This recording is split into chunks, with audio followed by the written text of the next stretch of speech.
4 de octubre del libro Hablar con Dios, San Francisco de Asís. En un momento en que eran grandes, brillo externo, el poder político social de muchos eclesiásticos, el Señor llama a San Francisco para que su vida pobre fuera como un fermento nuevo en aquella sociedad que, por su apegamiento a los bienes materiales, se alejaban más y más de Dios. Con él nace un sol, el mundo nuevo, un instrumento de Dios para enseñar a todos que la esperanza ha de estar puesto solo en él, un Dios desprendido de los bienes. Un día, orando en la iglesia de San Damián, oyó estas palabras: ve y repara mi casa en ruinas. Tomando al pie de la letra esta locución divina, empleó sus fuerzas para reparar aquella ruinosa capilla y después se dedicó a restaurar otros templos.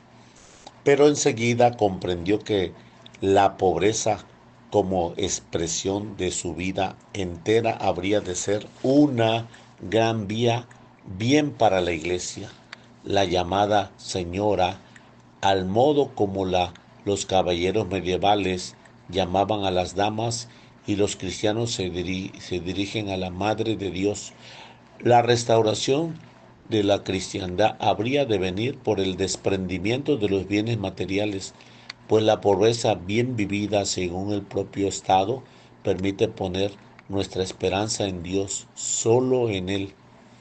Un día de febrero del año 1209, habiendo oído Francisco las palabras del Evangelio: no llevéis oro, ni plata, ni alforjas, tuvo un gesto clamoroso para mostrar que nada es bueno si se prefiere a Dios, y se despojó de sus vestiduras y del cinturón de cuero, tomó un vasto sayal, se ciñó una soga y se puso en camino confiado a la providencia.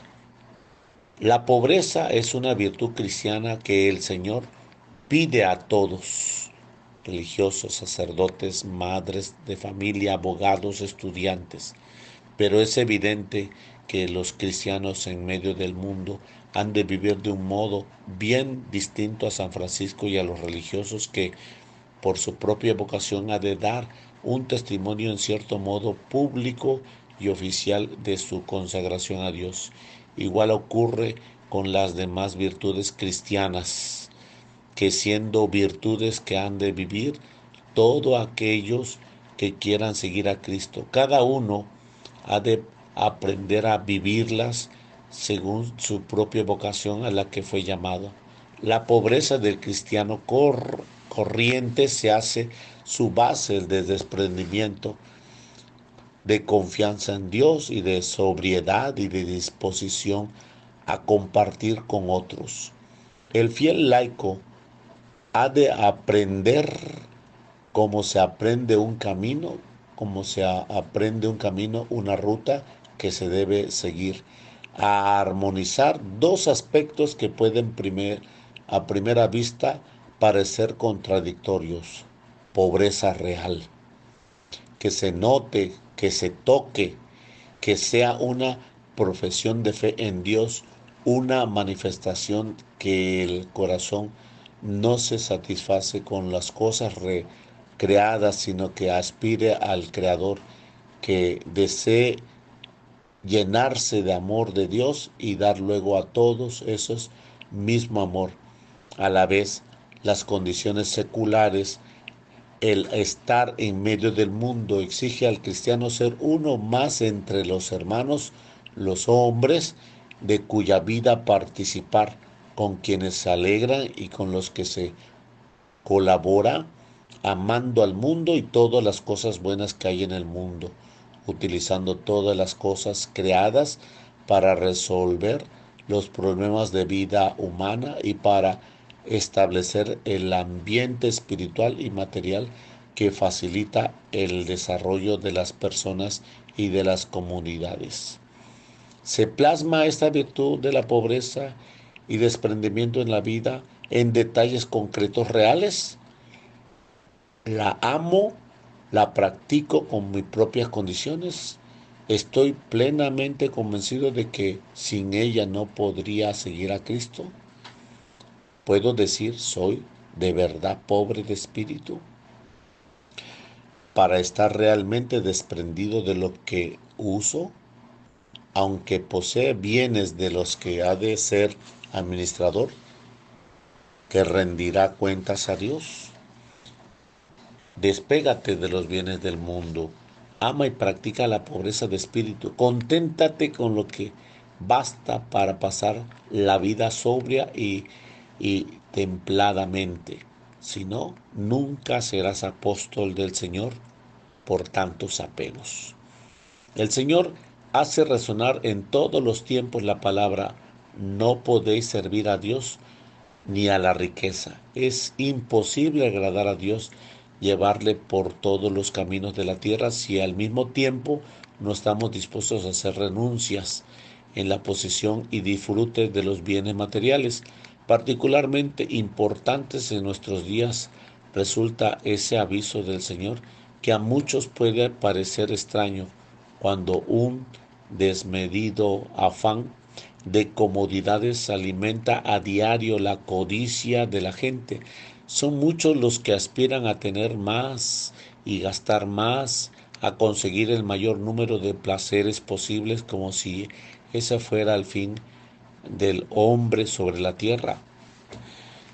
En la práctica, esa pobreza real tiene muchas manifestaciones. En primer lugar está estar desprendidos de los bienes materiales, disfrutando solo como bondad creada de Dios que son, pero sin considerar necesarias para la salud, para el descanso, cosas de las que se puede prescindir con un poco de buena voluntad. Hemos de exigirnos en la vida cotidiana con el fin de no inventarnos falsos problemas, necesidades artificiosas que en el último término proceden del engreimiento, del antojo y de un espíritu comodón y perezoso.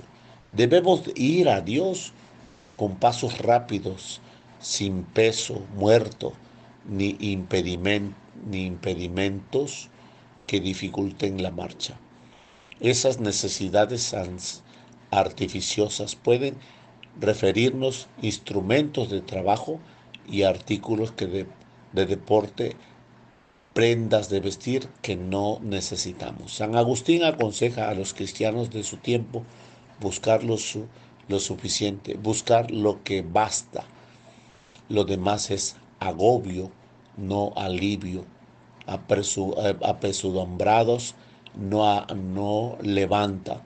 Qué bien conocía el corazón humano, porque la verdadera pobreza cristiana es incompatible no solo con los bienes superfluos, sino también con la inquietud, con la inquieta solicitud de lo necesario. Si se diera esa apetencia desordenada, indicaría que su vida espiritual se está deslizando hacia la tibieza y hacia el desamor.